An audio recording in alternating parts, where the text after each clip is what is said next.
What's up, YouTube? Georgia Silver Hunter back, and today we've got a big one, $372 worth of customer wrap change. Now, I picked this up from a couple of different banks before the Thanksgiving holiday, and I just haven't found the time to get into it. So we've got, I think, around $160 worth of quarters. We've got 38 rolls worth of dimes, whatever that works out to. We've got $18 worth of nickels, and we have $4 worth of pennies. And we're going to start with the dimes because I do those the fastest, and I'm mainly going to be looking for silver. So we're going to go ahead and move these pennies, these nickels, these quarters out of the way and jump into these guys, and hopefully we can find some 1964 and earlier dimes. So with that, let's jump into it.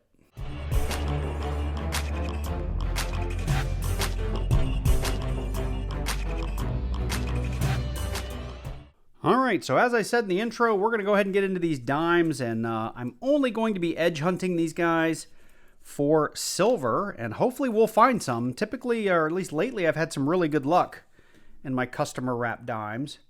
And for those of you that are new, the way we edge hunt is we're just going to hold these dimes up into the light, and we're going to be looking for that solid silver edge. We don't want any copper or orange edge or brown edge in there, because that just means we've got a clad dime. Now, I will spread these things out and kind of quickly go through them looking for things like proofs or maybe some damaged or error dimes along the way. But for what I'm going to record is just getting these things open.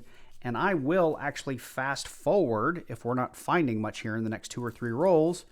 And I'll either do that or just cut to when we do stop and find something interesting. So I'm going to be quiet and just start opening rolls as quickly as I can.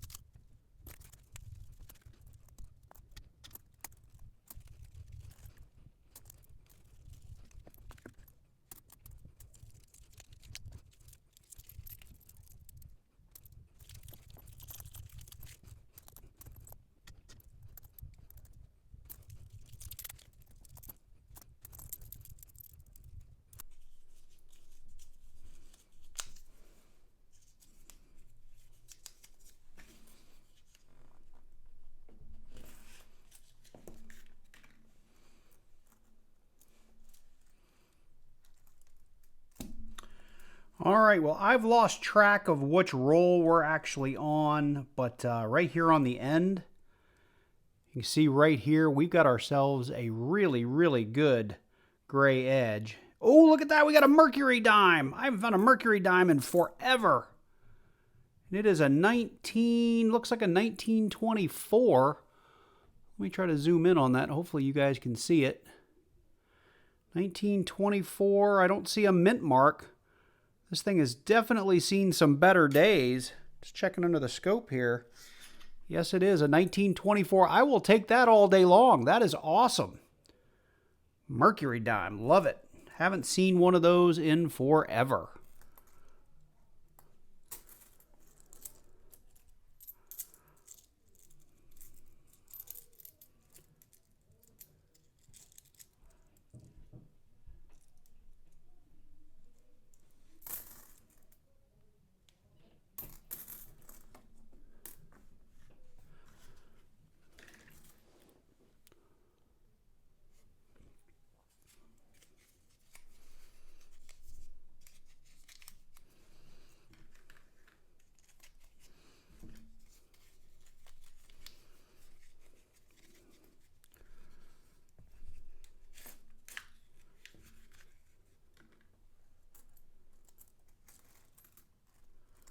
All right, very next roll, we've got another solid silver edge, but I think this time we're going to be looking at a foreign.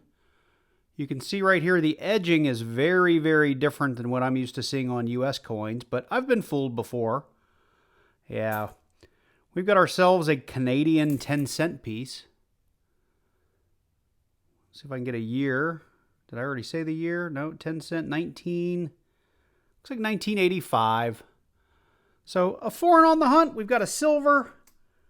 I'm going to call these dimes a success, and we've still got 21, 2, 3, 4 rolls to go. So 24 rolls. All right, last roll. If I can just get that to push out, yep.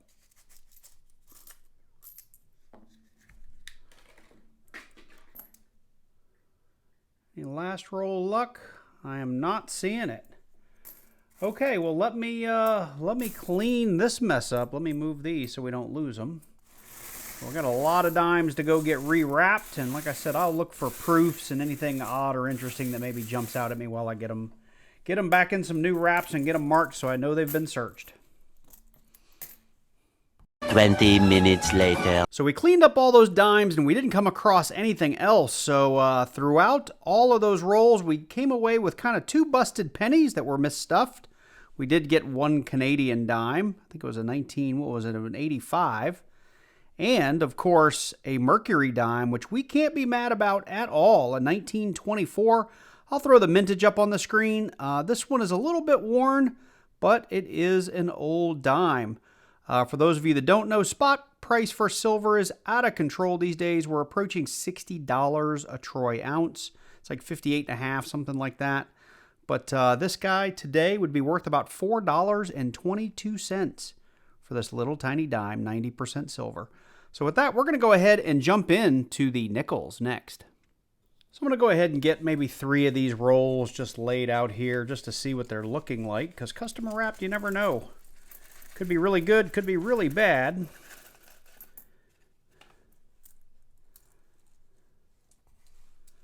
Looking at some edges. Nothing looks too great. We have some old looking guys in here. 1980. Just going really quickly, just seeing if we can find some old stuff. So 1969. I don't know what that is. It's not a war nickel. So we're going to keep going here. Now I will go back through those nickels, and if I find anything of interest, I'll pull you back in and we'll talk about it. The other problem that you have with custom wrap nickels is, or really just custom wrap coinage in general, is you never know. Like, sometimes you get this stuff and it looks like it's been sitting in somebody's basement in 6 inches of water for years on end. And they can be kind of gross. So nothing there. I'm going to try one of these other wraps here. See if these are looking any better. All right, I think we might have 1 war nickel. I've got 1 really kind of gray edge there in the middle. Let's see if I'm right. I'm making a mess here. Oh no. I'm losing it. We'll push those out of the way. It's actually 2 from the back. Let's see here. Was I wrong? Oh, it looks like I was wrong. It's just a really gray edge. 2020 Philadelphia. So that fooled me. I thought for sure that was going to be a war nickel. All right, well, let me go through these nickels. Like I said, I'll bring in if we find anything, and I'll keep on hunting, and hopefully we find something soon. So we're 5 rolls from the end. I'm about 3/4 of the way through this roll, and it came up reverse facing, so this is how I saw it. Now, I've actually already looked at it. As you can see, we've got a Denver on the back, and unfortunately, it is not the nickel I was looking for. I've been finding a lot of these 1955 Denvers lately, but the semi-key date is the 1955 Philly. So it's our first pre-60s era nickel on the hunt, and we'll hang on to it, but would much rather it have been that Philly. So we're getting through our last 2 rolls, and we've come across our next find. We've got ourselves a 1954 Denver. Now, I know on the 54 Denver there's a repunched mint mark, so let's check that out real quick. And I am not seeing it there. All right, we're on that last roll, and this time we found ourselves a 1958. Came up obverse facing, so I don't know if we got a mint mark or not. If we've got the Denver mint mark, there is a repunched or an over mint mark to look for. And we're pretty badly damaged there either way. But let's take a look under the scope.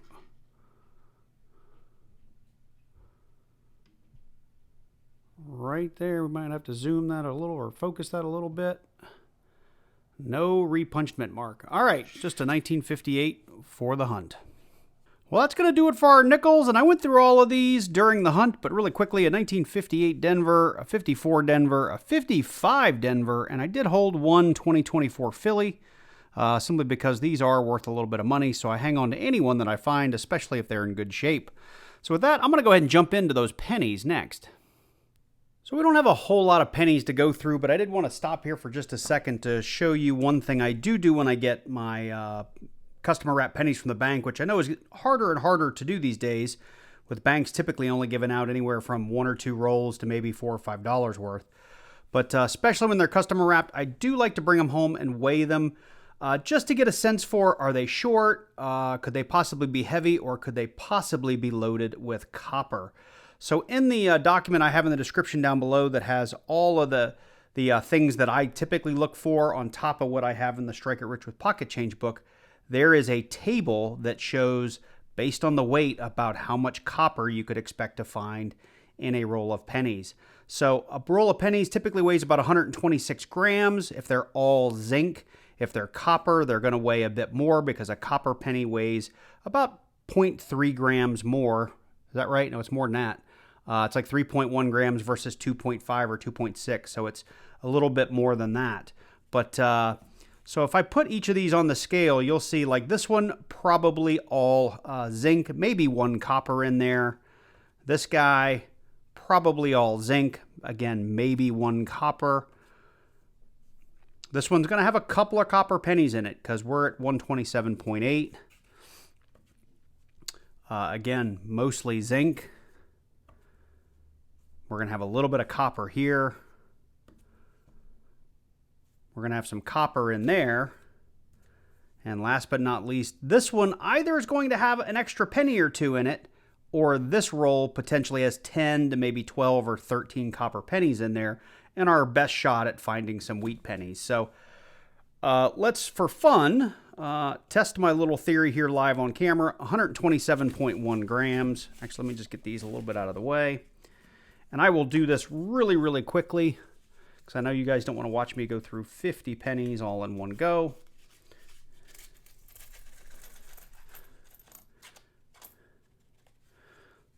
So I would expect to find at least a couple of copper pennies in there. That's a 99. I'm going to try to do this just on sight. These are kind of dirty, so it's going to make it hard.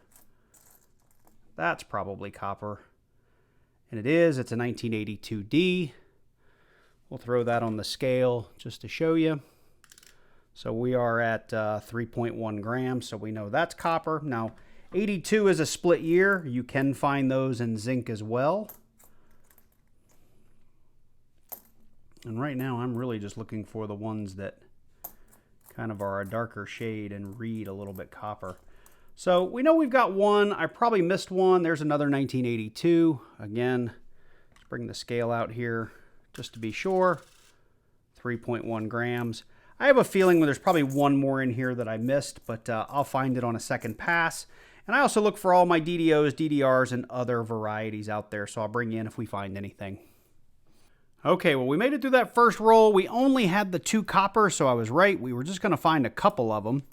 I'm going to bring you in here because I had a 1995, which I always look at to make sure we don't have double die obverse on it.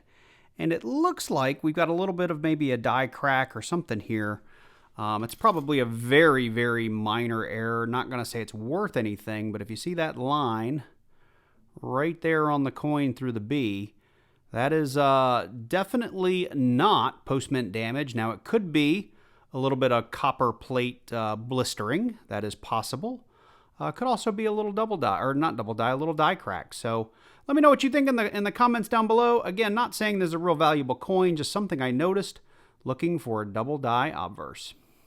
So I'm getting through my 4th roll of those pennies. I've got a couple of coppers left in here. You can just see them. And along the way in roll 2 and 3, I did find one more copper there, and 2 and roll 3.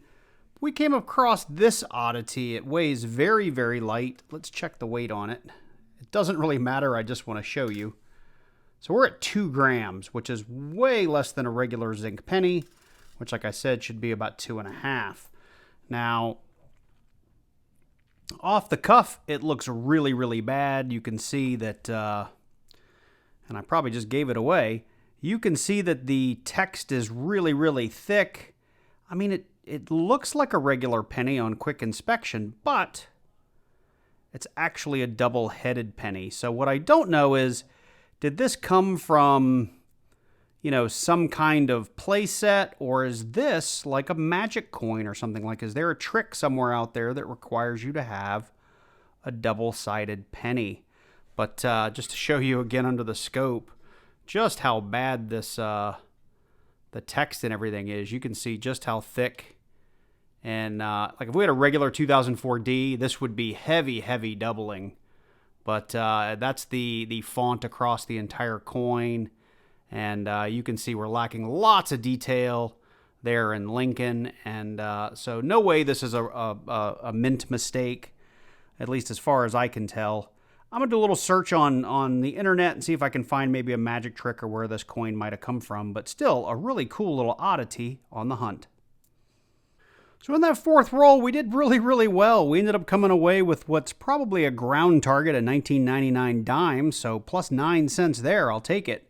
We did get a couple of coppers, and I did do a little bit of research on this 2004D. I was able to find one post online about it from thecoincommunity.com, and someone had posted a picture of, I won't say it's this exact coin, but a very similar coin, the same coin, just I'm not saying it's this one. And the general consensus from the community is it's some sort of novelty item or magic coin. But at the end of the day, it's kind of what I said earlier. But glad to know this isn't the only one that exists. Or maybe I'm not. Would be really cool if this was the only one. So we're going to move on to roll number 5, 6, 7, and 8. And hopefully the interesting finds keep on coming. Well, that's going to do it for the pennies. And I kept these separated by roll. So roll 1, 2, 3, 4. Those two were found in roll 4. Roll 5, we didn't find anything. Roll 6, roll 7, and roll 8 had the most coppers in it. We ended up with 19 overall coppers, if I did counted them right, but I still think my favorite coin of the bunch is this little double-sided novelty coin. I think that's pretty cool. Again, don't know the value on it, haven't been able to find anything on it, but to me, that makes the little penny hunt all worth it. We did have that one little, it could be blistering. It's tough to see just under this, but under the scope, it was really obvious up there in the word Liberty. You can kind of see it. I'll hang on to that just in case it turns out to be something kind of interesting. But 19 copper pennies at today's copper weight, which has gone way up, $5.25 per pound. So 19 copper pennies is worth about 65 cents. So that's quite a little haul for copper. And I do hang on to all the copper pennies that I find. And I do search them all for mint errors and varieties. Nothing like that in today's hunt. So with that, we've done the dimes, the nickels, the pennies, and we're going to move on and close out with our quarters. All right, well, I'm going to go ahead and just open like 3 rolls of quarters here and just see if we have any silver or anything interesting looking that jumps out at us. Just getting the rolls open, and then I will go back through them. Now, in our quarters, we're typically looking for a lot of like die chips, die cracks, W. Westminute quarters, which are still worth a decent amount of money, $10 or so, give or take.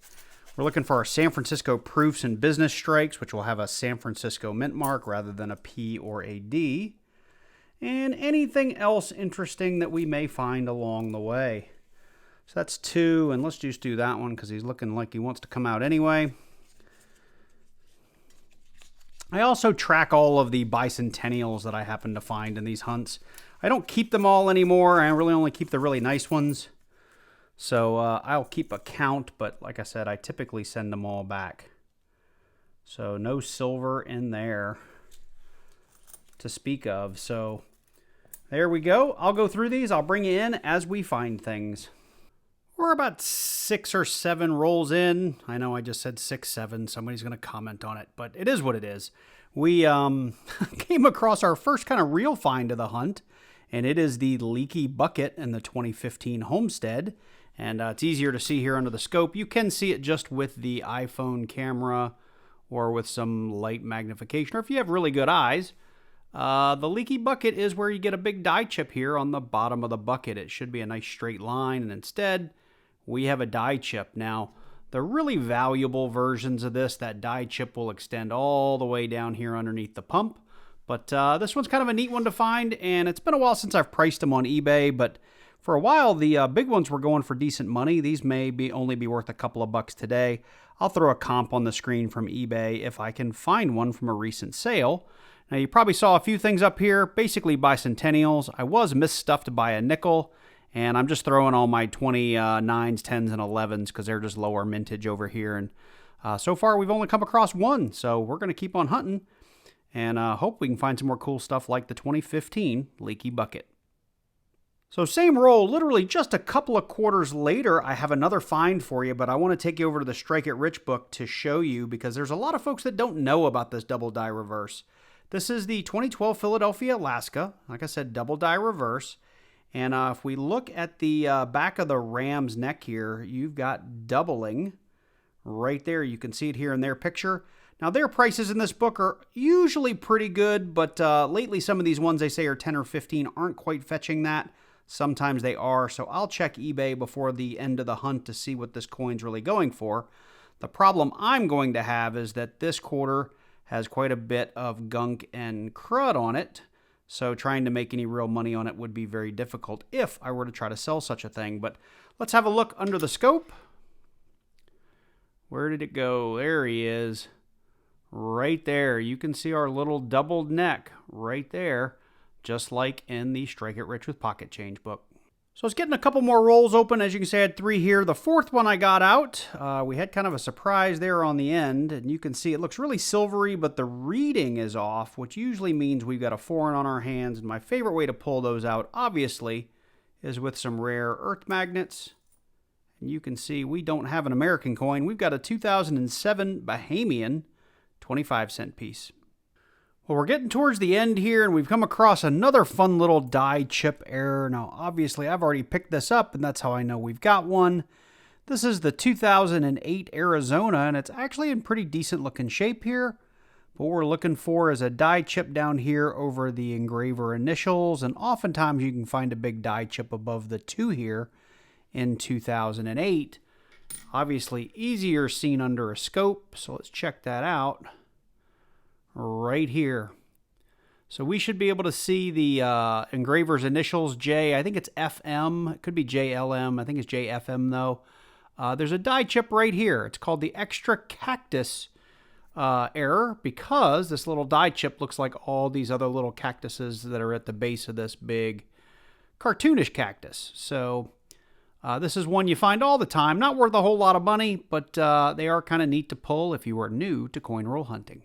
So that's going to wrap us up for the quarters, and for the few number of rolls that we had, we did pretty good for finds. I have the 2009s here. I had a couple of 2010s and a couple of 2011s. I go ahead and pull those because they were pretty low mintage, but none of these are really nice. None of them are going to be book upgrades for my collections, but still something I typically hang on to. We did get misstuffed by 3 nickels in those quarter rolls, and I have a Wells Fargo that I pick up quarters from all the time, and I think someone's doing it purposefully because probably 50 or 60% of the rolls usually have a nickel stuffed in there instead of a quarter, so I end up getting shorted in half my rolls.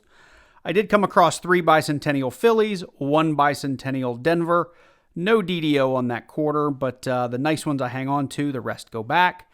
And we did have 3 little errors here. We had the Leaky Bucket, we had the Extra Cactus, and we had the DDR, where we've got that little extra double neck there on the ram, and 1 foreign, so a 25-cent 2007 Bahamian quarter. I did go ahead and pull out the rest of the finds from the hunt just to recap, and the pennies we did have, it was either going to be plate blistering or maybe a little bit of a die crack on that, and we did get a ground target dime stuffed in those pennies, and just judging the color, I can see why somebody would accidentally stuff that in a penny roll. The nickels were a little disappointing. Not a whole lot. The 1955 Denver was a little bit exciting. Not too much to speak of there. And these were the leftovers from the dimes. I had 2 pennies that were stuffed in there, and I did come away with 1 Canadian foreign. The 2 coolest coins on the hunt, though, were this little 2004 Denver novelty coin where it's a double-headed penny. Very cool. And of course, I will always take silver in any hunt. This 1924 Mercury is by far the best coin in there. And I did show the value earlier. I'll throw it back up on the screen. And remember, spot price is changing every day. So by the time you see this, it may be worth more. It may be worth less. And with that, I hope you guys enjoyed this hunt. I know I love these kinds of hunts because I get to stretch my brain and work on different types of currency or different denominations of coins throughout the same hunt, which is kind of fun. So if you did like this one, drop on down below, leave me a like and a comment. I'd really appreciate it. If you're new to the channel and you like coin roll hunts, make sure you click on that subscribe button and then click that little bell so you get notified each and every time I release a new video. Special shout out to all my channel members. Thank you guys for supporting the channel each and every month. I really, really appreciate it. And with that, I hope you guys are doing well. I've got a couple of boxes of $50. I finally got those in this week, so we'll be going through those next. And stay tuned for that. And I hope you guys are doing well. Take care, and I look forward to seeing you in the next one.